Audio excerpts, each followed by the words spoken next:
না বাঁচবে একটু বলিস, ফোন করবি তো? কতদূর যাবি এখানে?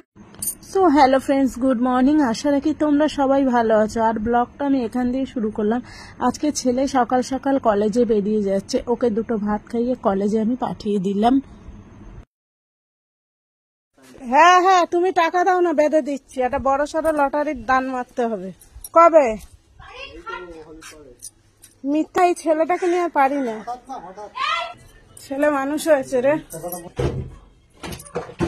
লাইট হচ্ছে, ওপর থেকে নিচে নেমে এলো, ঘুমাচ্ছে। ফ্যানটা অফ ছিল, আমি একটু বাইরে ওই মেশিন টেশিন এলো তো বাইরে গেছিলাম, ছেলে বেরোলো, তারপরে ফ্যানটা চালিয়ে দিলাম। জানি ওর গরম লাগছে। আর এই যে আমার এত খিদে পেয়েছে, আমি সচরাচর খাই না, কিন্তু আজকে এত মানে খিদেতে কষ্ট হচ্ছে, ম্যাগি করে আনলাম।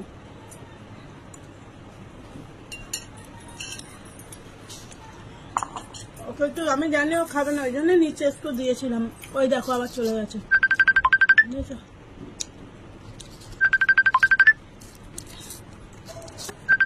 আমার না খুবই খারাপ লাগে, দেখো মানে ফোন তো করে ভিডিও কল করে, মানে এই মানেটা আমি কি বুঝে উঠতে পারি না।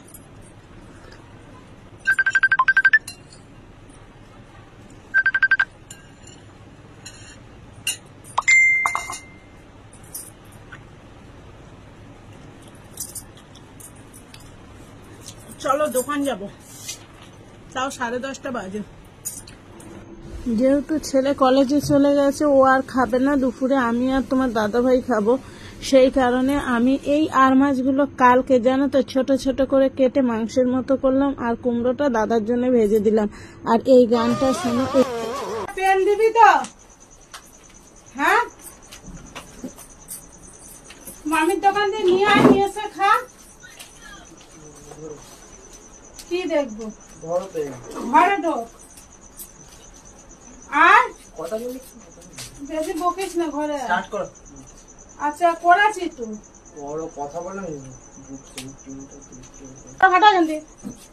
সবসময় খালি গায়ে চলে আসছে, জানো, বোঝে না তো একটা ভিডিও বানানোর কষ্টটা কি।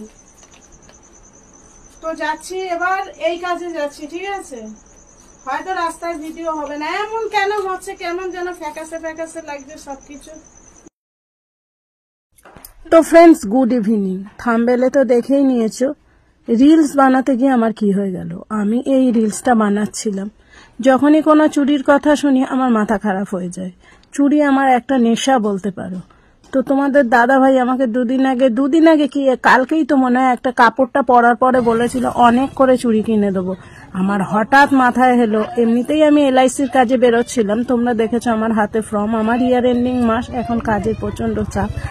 তো আমি যাচ্ছিলাম ফর্ম ফিল আপ করাতে, তারপরে আমার মাথায় চলে এলো আমি তো কোথাও বেরোনোর আগে একটা রিলস বা ছবি এগুলো তুলে তারপরে আমি ঘর দিয়ে বেরোই।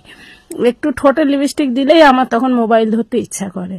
তো তারপরে দেখলে তো চাচিদের ওখানে গেলাম, ওখানে গিয়ে আমি কত গল্প করলাম। চাচিরা আমাকে নিমন্ত্রণ করলো ঈদের, তার সঙ্গে কিন্তু আমাদেরকে চাও কিনে খাওয়ালো।